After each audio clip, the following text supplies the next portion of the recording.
In 1973, Nasser Mohamed, a young Lebanese man born in Tripoli in 1959, lived a life filled with hardships. His family struggled with poverty, and from the age of 14, Nasser bore the responsibility of supporting his family after his father's death. He worked diligently to provide for his mother and siblings, while his mother worked as a house cleaner to make ends meet. Nasser's life took a dramatic turn that year.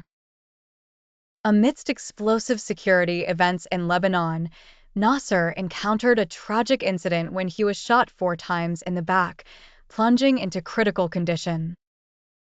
His mother endured the agony of waiting in the hospital, praying for a miracle. Suddenly, the devastating news came: Nasser had died. Unable to believe the news, his mother rushed to the hospital, only to find the truth. As she made her way there, Nasser's body was being transported in an ambulance.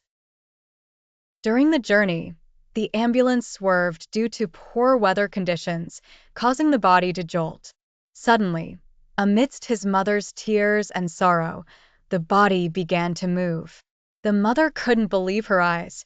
She screamed for the ambulance driver to stop. Upon checking, they discovered that Nasser was still alive.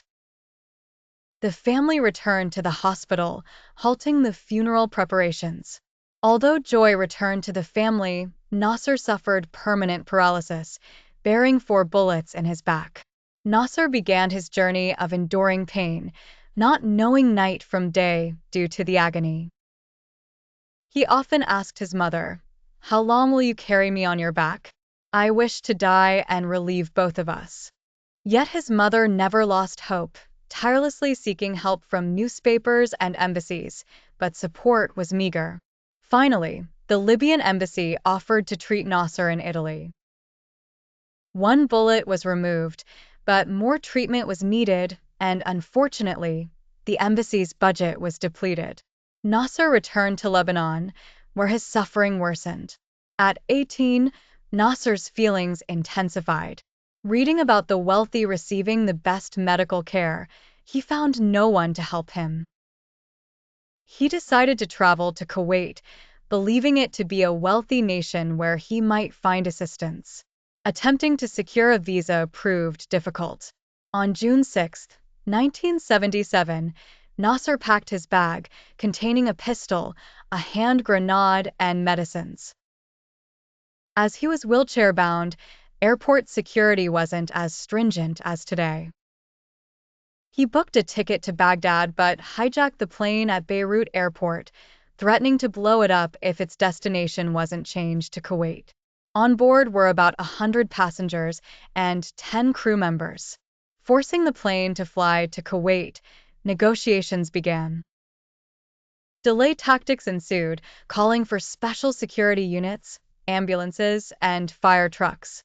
Nasser demanded a ransom of $1.5 million for medical treatment.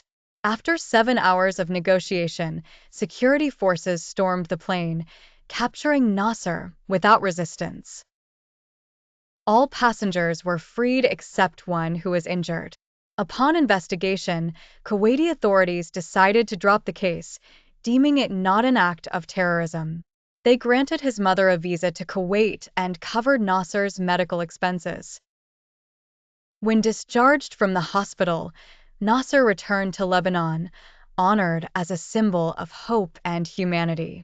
The press highlighted his story, shedding light on the humanitarian aspect of Arab society.